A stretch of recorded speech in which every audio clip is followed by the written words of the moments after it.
Gloire à Dieu, gloire à Dieu. Quelle joie de se retrouver ensemble, quelle joie d'être ensemble dans la maison du Seigneur, quelle joie. Alléluia. Voilà, je suis très heureux de prendre ce temps avec vous, très heureux de partager aussi la parole de Dieu avec vous. Merci pour ces temps de louange.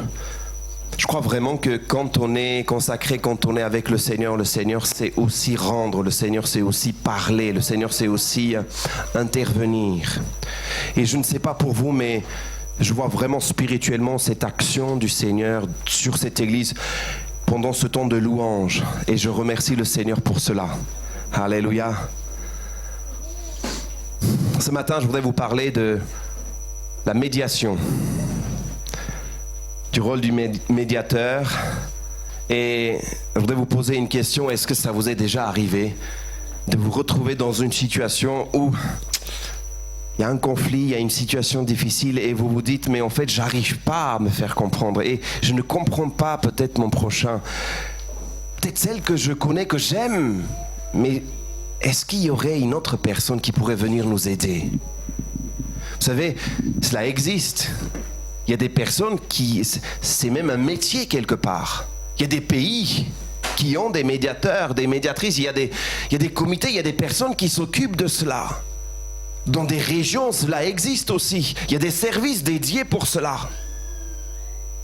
Il y a des personnes qui se donnent, qui se consacrent, qui font des études quelque part, des recherches pour aider des familles, des couples, parents, enfants. Pourquoi? Parce que il y a des situations et des tensions qui ont besoin d'être apaisées. Non? Que la paix revient. Non? Que cette sérénité s'installe. Qu'il y ait une réconciliation, qu'il y ait une conciliation, qu'il y ait... Voilà, quiétude revient. On a besoin de tout cela. Et je crois que quand on voit cette société qui, pour toutes sortes de raisons, il peut y avoir des moments où on regarde les personnes qui se chamaillent, qui a une violence telle, tu te dis, est-ce qu'il y a une personne qui peut être là pour les aider, pour dire, arrêtez s'il vous plaît, qu'est-ce que vous avez à partager? Est-ce que je peux juste intervenir? Il y a des personnes comme ça, hein, qui dans la rue s'arrêtent, qui viennent pour réconcilier, pour ramener la paix. Et je crois qu'en tant que chrétiens, nous sommes appelés aussi des faiseurs de paix. N'est-ce pas? Nous sommes appelés à avoir ce rôle, médiateur. Il y a aussi l'avocat qui joue aussi un rôle important, n'est-ce pas? Ein tére vosh petke ka, ein marte vor petke ka, yev petke hamerashri. Mais de temps en temps, je vais parler en arménien, ne vous inquiétez pas. Այդ համերաշխող այն մարդը, որ կարող է հասկացողություն կամ իմաստություն ունի եւ երբեմն մարդիկ կարիք ունին, որպեսզի մեկ երրորդ մարդը գա եւ համերաշխի, երրորդ մարդը գա եւ բերի այն խաղաղությունը, որի կարիքը կա իրականապես։ Դա լինի զույգերի մեջ, տանիքների մեջ, նույնիսկ երկրերի մեջ, որ մեկը կարող է գա եւ համերաշխություն կնքի, դաշին կնքի։ Oui, il y a des pays qui ont besoin peut-être d'une tierce personne ou un autre pays qui vient, qui joue le rôle du médiateur. Alors premièrement, ce matin, je voudrais vous parler un seul médiateur de celui, ça c'est mon premier point, le médiateur, un seul médiateur entre Dieu et les hommes. Et nous allons voir en quoi Jésus est le seul médiateur entre Dieu et les hommes. Parce qu'il est le seul médiateur et on va le voir en quoi, dans quel sens il est le seul médiateur. On va voir dans 1 Timothée chapitre 2 versets 5 et 6. Prenez avec moi, tu peux avancer s'il te plaît Bioche. Voilà le rôle du médiateur, je l'ai déjà expliqué. Dans ce chapitre, l'apôtre Paul va écrire, si tu veux bien avancer encore une fois s'il te plaît. Voilà. 1 Timothée chapitre 2 versets 5 à 6. Il y a un seul Dieu.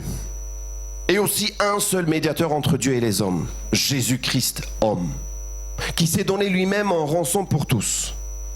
C'est lui le témoignage rendu en son propre temps. C'est là le témoignage rendu en son propre temps. Ça veut dire quoi? Qu'il est le seul médiateur. Ça veut dire quoi? Qu'il est le seul médiateur entre Dieu et les hommes.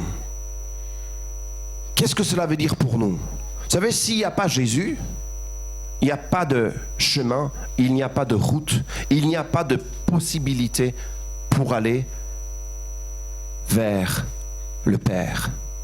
Il dira, je suis le chemin, la vérité et la vie, nul ne vient au Père que par moi.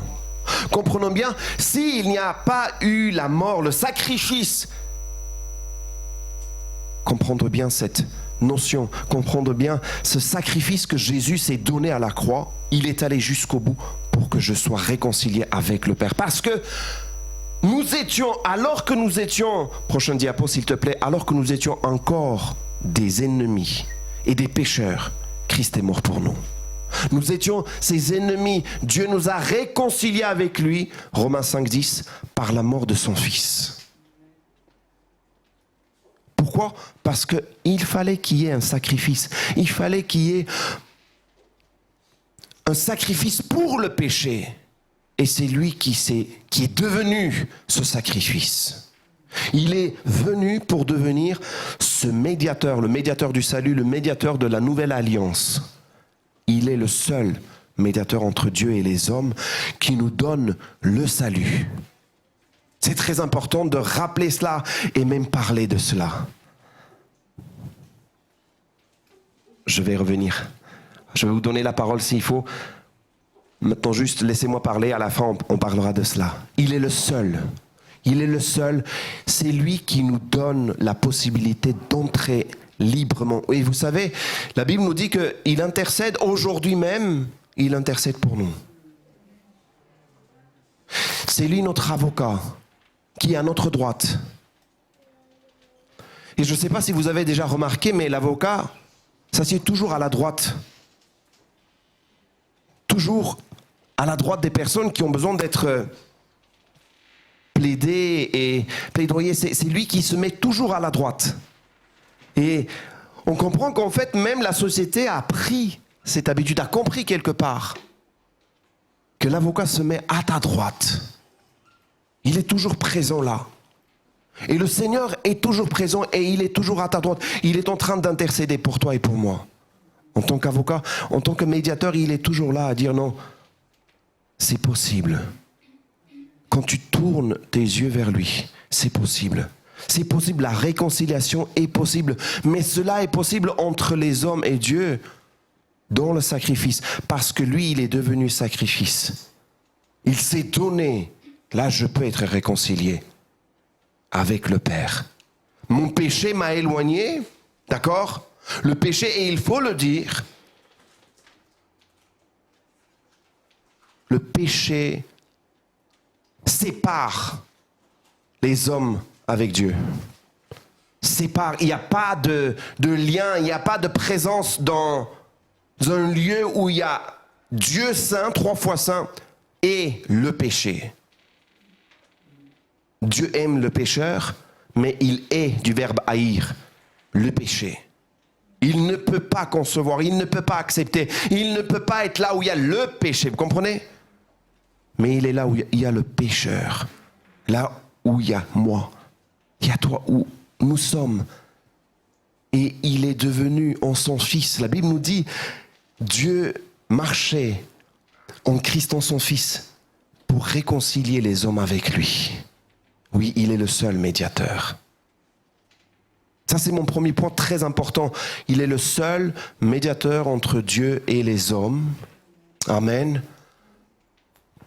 Avec son sacrifice, il est le seul rançon. Il est le seul qui s'est donné à la croix, qui a donné sa vie. Et grâce, par ce don et par ce sacrifice, nous avons la vie. Ce n'est pas une personne qui décide de donner sa vie et que les autres vont recevoir le salut. Ce n'est impossible. Ce n'est qu'en Jésus que nous avons le salut, par son sacrifice que nous avons le salut. Aujourd'hui, nous croyons à ce sacrifice, nous croyons dans notre cœur, nous déclarons par notre bouche. Et la Bible nous déclare en tant qu'enfants de Dieu. Christosi zo abeluțunem volmenk kalorenk perkevel. Vočmek urishi zo abeluțunov. Christosi arinos Christosi zo abeluțune volmes perkuțune talis. Ոչ մեկ չի կարող ասել ես իմ զոհաբերում եմ, ես իմ կյանքը տալիս եմ, որպեսզի փրկություն լինի, քանի որ ոչ մեկի զոհաբերությունը եւ կյանքը չի անցնում, միայն Քրիստոսի զոհաբերությունն է, որ կյանք է տալիս։ Միայն Քրիստոսի զոհաբերությունը։ Եվ նա է միակ այն համերաշխողը մարդկանց եւ Աստծո միջև իր զոհաբերության միջոցով, որ կարող են կյանք ստանալ։ Amen. Je continue. Je voudrais aussi ce matin aborder le sujet que dans la Bible, il nous parle aussi d'autres médiateurs, d'autres personnes qui ont joué ce rôle de médiateur. Et mon premier exemple, c'est Abraham. Abraham qui, à un moment donné, vous connaissez, pour son neveu, pour Lot, il va commencer à prier, il va commencer à jouer ce rôle de médiateur, non, n'est-ce pas? Il va dire, non mais, s'il se trouve qu'il y ait quelques 50, 40, 30... Et là, une espèce de négociation qui commence avec le Seigneur. Et vous comprenez que Abraham, avec un cœur, parce que... Vous savez, Abraham, Dieu lui avait dit que tu serais le père d'une multitude de nations. Comprenez cela? Mais Abraham a pris ce rôle très au sérieux et c'est important. Il est en train d'intercéder. Et s'il est le père d'une multitude de nations, il faut qu'il prie aussi le Père pour ces nations. Parce que des fois, on se dit on est chrétien, mais allez, on est chrétien que nous, et on est là. Mais je vais revenir sur ce sujet tout à l'heure. Et Abraham va commencer à prier, intercéder, demander Dieu. Et s'il y avait peut-être quelques personnes dans cette ville, il va prier, il va intercéder, il va jouer le rôle du médiateur. Abraham, համերաշխողի դերը պետք է խաղա երբ իր Ռովտի համար պետք է աղոթի։ Եվ գիտեք պատմությունը Սոդոմի Գոմորի ժամանակ եւ պետք է 50-ի համար, 40-ի համար, 30-ի համար ինչ որտեղ պետք է զրույց լինի Աբրամի եւ Աստծո հետ, որ պետք է աղոթի եւ խնդրի, որպեսզի Աստված հանկարծ չոչնչացնի այս քաղաքը։ Moïse va jouer aussi le rôle du médiateur, n'est-ce pas?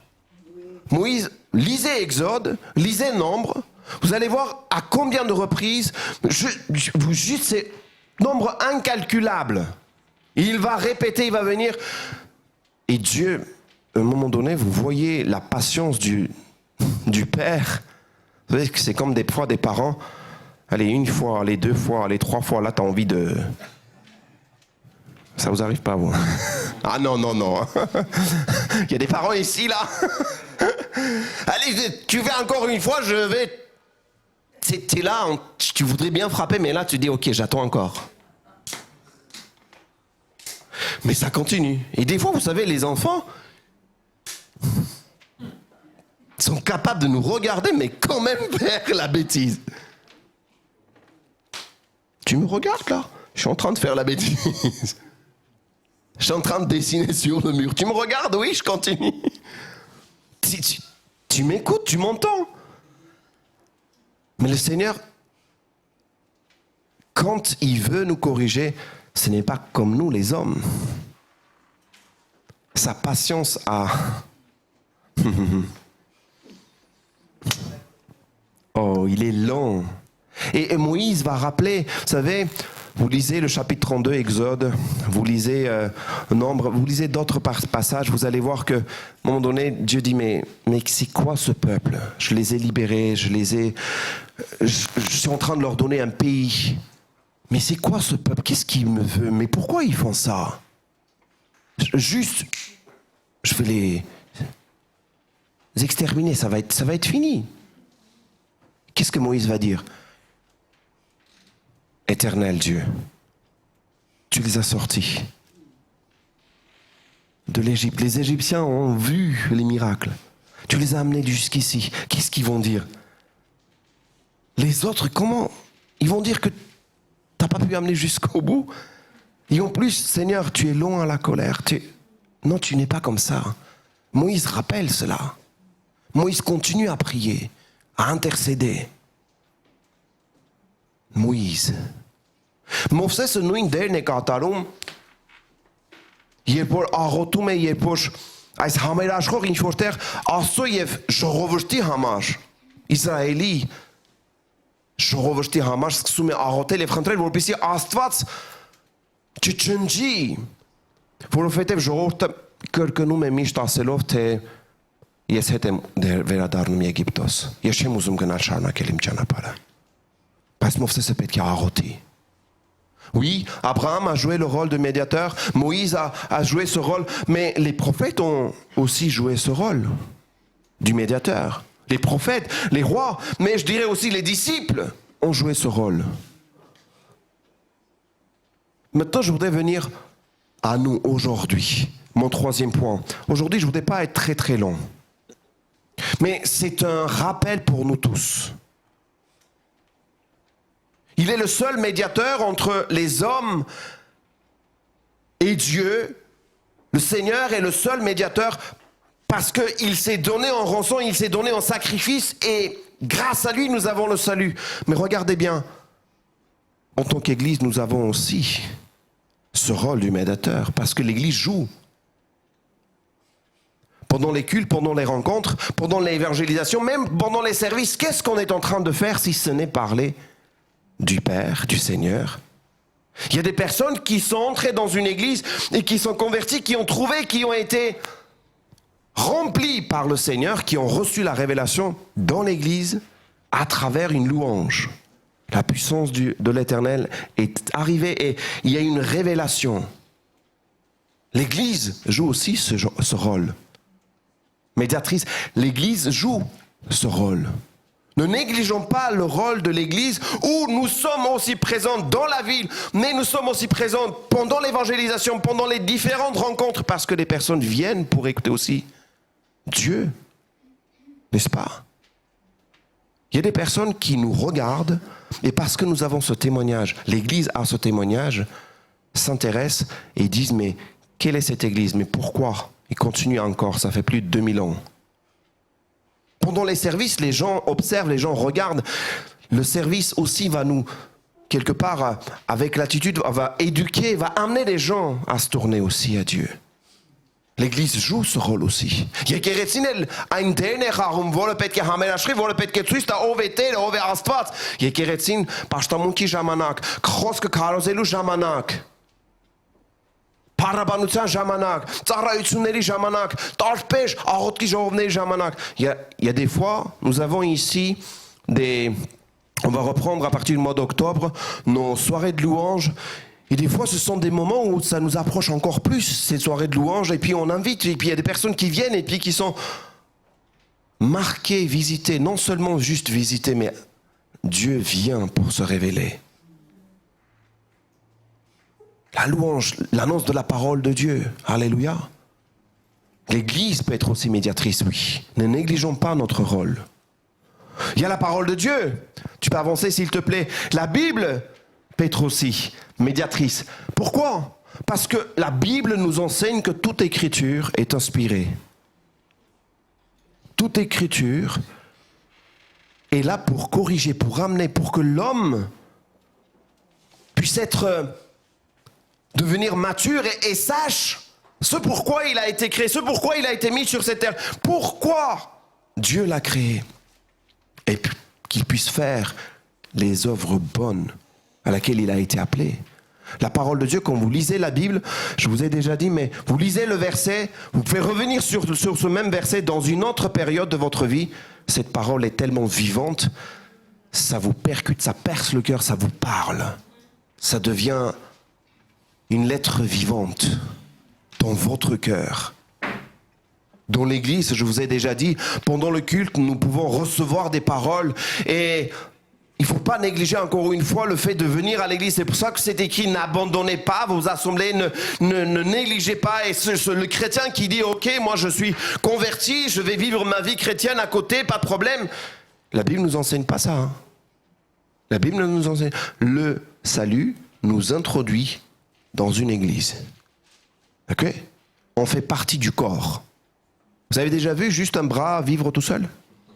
Vous avez déjà vu ça? Oui, l'intelligence artificielle est en train de faire ce genre de choses. Mais ce n'est pas un être vivant. Ce n'est pas dans la création de Dieu. Non, non. Le chrétien fait partie du corps de Christ. On fait partie des services, on fait partie de l'église locale, de l'église aussi universelle. On fait partie de l'église, du corps de Christ. D'accord ? Mais dans l'église, nous pouvons écouter une parole de Dieu, une révélation, une parole qui nous est destinée. Mais écoutez bien, des fois, pas des fois, mais souvent, on peut entendre aussi des paroles quand nous sommes tout seuls, en train d'écouter, en train de regarder, en train de lire la parole de Dieu. Et ce que nous pouvons recevoir quand nous sommes seuls, nous ne pouvons pas recevoir quand nous sommes dans l'église. Ne remplacez pas votre écoute, votre lecture de la parole juste en lisant quelques versets ici. Comprenez ? Seul quand tu es assis, seul quand tu fermes la porte, quand tu es derrière la porte, quand tu t'assois, quand tu pries, quand tu lis, quand tu t'approches de Dieu, il est là pour te parler à toi. Et il te révèle des choses. Il te dit écris, des fois. Et cette parole vient pour te corriger, pour t'aider, pour te ramener s'il faut. Et nourrir ta foi. Parce que la foi vient de ce qu'on entend. Et de ce qu'on entend vient de la parole de Dieu. La parole de Dieu. Écoute la parole de Dieu, lis la parole de Dieu. Médite la parole de Dieu. Étudie la parole de Dieu. Non ? C'est cette parole de Dieu qui devient vivante. Donc la parole de Dieu aussi est médiatrice entre Dieu et les hommes. Vous comprenez ? Pas dans le même sens que Jésus. D'accord ? Jésus lui-même est parole. Mais cette parole que Dieu nous a donnée devient aussi médiatrice. Je continue, le chrétien, le frère, la sœur, le parent, les parents. Regardez ce que Jésus va dire en prenant cet exemple. Marc chapitre 9, verset 38. Prenons alors un enfant, il le plaça au milieu d'eux, l'embrassa et leur dit, quiconque accueille en mon nom un enfant comme celui-ci, c'est moi qui l'accueille. Et celui qui m'accueille, ce n'est pas moi qui l'accueille, mais c'est celui qui m'a envoyé. On va dire, c'est un enfant, oui c'est vrai, mais c'est vrai que quand les parents amènent les enfants à l'église, c'est aussi le rôle qu'ils jouent en tant que médiateur. C'est aussi le chrétien quand il a, avec son attitude, avec ses paroles, avec ses pensées, avec ce qu'il fait quelque part, il joue aussi ce rôle. Il peut aussi jouer le contraire. Hein. Il peut donner le témoignage qui va éloigner des gens qui disent « Ah, c'est pas le chrétien que je veux devenir, c'est pas à cette église que je veux aller. » C'est possible aussi, malheureusement, ça existe. Mais le chrétien joue aussi un rôle. D'accord ? Ce n'est pas jouer le rôle, mais ta vie, ton attitude, tes paroles. Quelqu'un disait, tu peux être la seule, peut-être, la seule Bible que les gens liront jamais. Oui ? Ce que tu dis, ce que tu fais, nous sommes appelés à montrer le chemin qui est Jésus. C'est à cela que nous sommes appelés. Là où nous sommes, même dans l'église, même dans nos services, dans notre travail. Je vous ai parlé des lieux, des domaines où on doit être en bonne santé. Parce que les gens nous regardent, les gens nous observent. Այնտեղերը որտեղ մարդիկ պետք է մեզ նայեն, պետք է ուշադրություն դարձնեն որպես որտեղ քրիստոնյանել է այդ դերը խաղում, որ համերաշխում է մարդկանց Աստծո հետ. Des fois, au lieu de réconcilier, un chrétien pourrait même jouer le rôle de séparateur, de diviseur. C'est le pire des péchés quelque part. Parce que celui qui divise, c'est qui ? C'est Satan. C'est Satan, celui qui divise. C'est un des pires péchés. Mais celui qui réconcilie, celui qui amène la paix, celui qui est là pour concilier, celui qui est là pour dire non, c'est possible, non, c'est pas grave. On reprend, on revient. On ne pense pas à son propre intérêt, mais qui fait même un rôle. Vous savez, des fois, il y a des gens qui dépassent juste leur propre intérêt, leur propre secre ou leur famille juste. Mais ça dépasse même l'église des fois. C'est pour toute la ville, des fois la région, même le pays. Il y a des gens qui ont cette capacité. Et je crois vraiment que le Seigneur nous a donné cette capacité. Vous avez entendu parler de cette histoire? Je ne sais pas si je vous ai déjà raconté cette histoire. Je vais terminer avec ça. On parle d'une ville ou d'un village où, une fois en rentrant à la maison, la personne raconte à son papa que voilà, le voisin n'a pas beaucoup de moyens et puis ils ont presque rien à manger. Attends s'il te plaît, je ne suis pas encore arrivé à la conclusion. Merci beaucoup, Bioche. Et la personne dit à son papa, oui, je sais que notre voisin n'a pas beaucoup de choses à manger, et je crois que encore un jour et c'est fini, ils n'ont plus rien. Et le père, c'est un aîné, il lui dit, écoute, ce que tu vas faire, tu vas lui amener un sac de farine et sac de sucre, et tu vas ce soir, pendant que tout le monde dort, tu vas l'amener et tu vas déposer devant la porte. Mais papa, pourquoi demain matin, je vais me lever et puis je vais aller lui donner. Ah non, mon fils. Tu l'amènes, tu déposes devant la porte ce soir pendant que tout le monde dort. À minuit, à 1h du matin, comme ça personne ne le voit.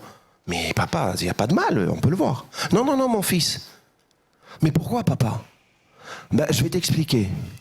Parce que notre voisin, quand il va se lever demain matin, et quand il va trouver ça, le sac de farine, sac de sucre, et bien quand il va traverser le village ou la ville, à chaque fois qu'il va rencontrer un voisin, des amis, il va se dire c'est lui qui m'a donné.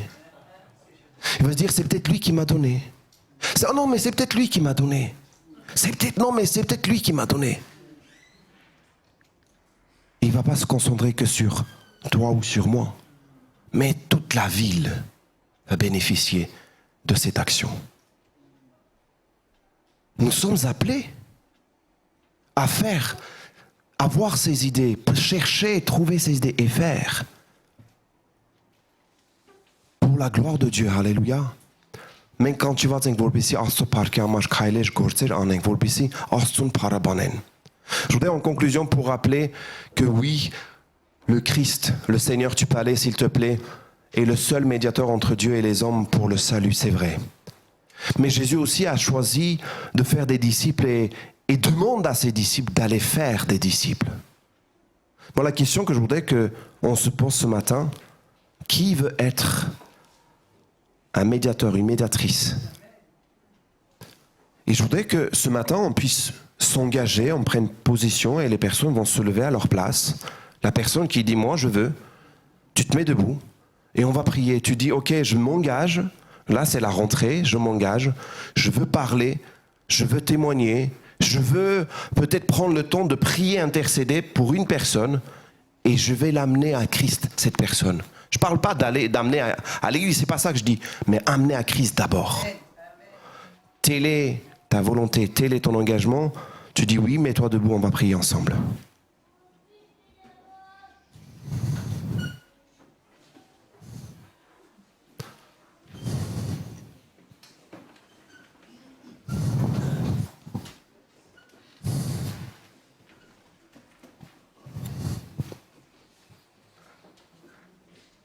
Nous sommes tous appelés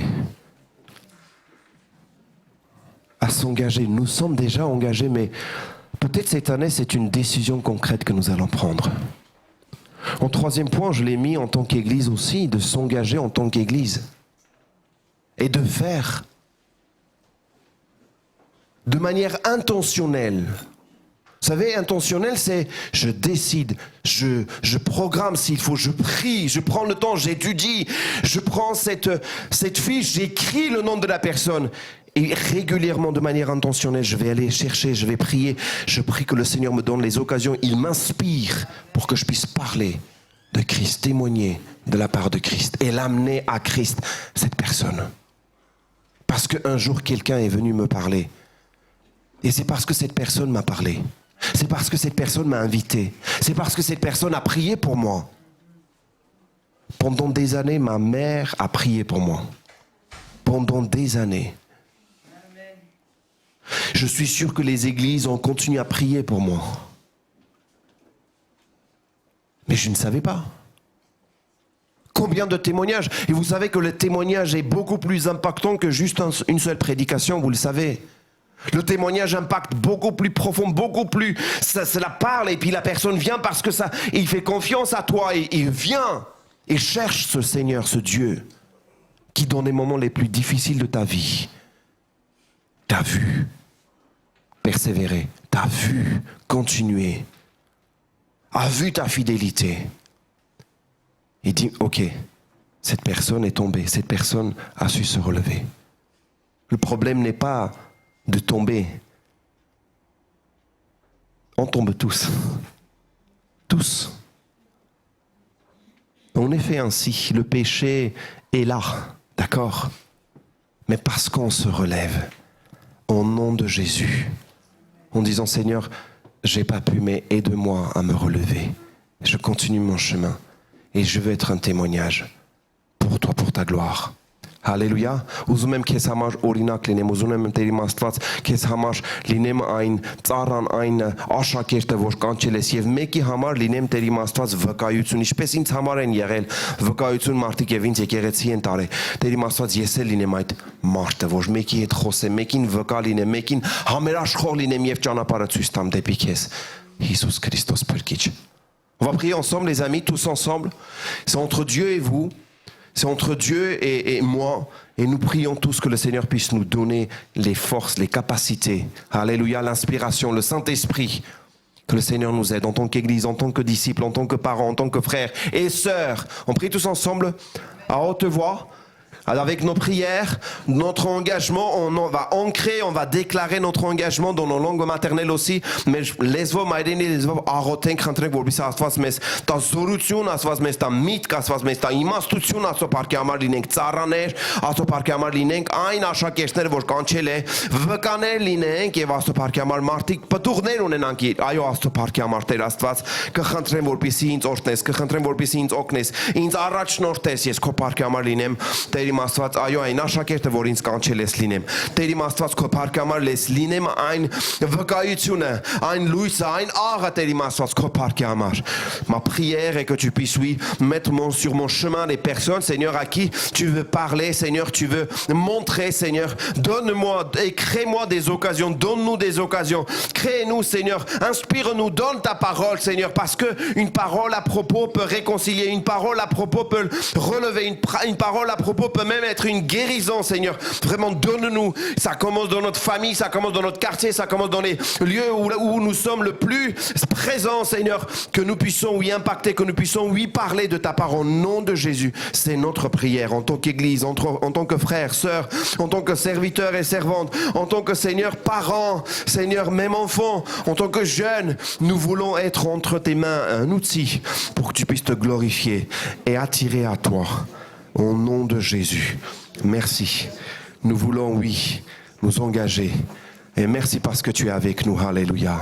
Amen, amen, amen. Que le Seigneur vous bénisse, que le Seigneur bénisse notre engagement. On va prendre place. Vous pouvez vous asseoir.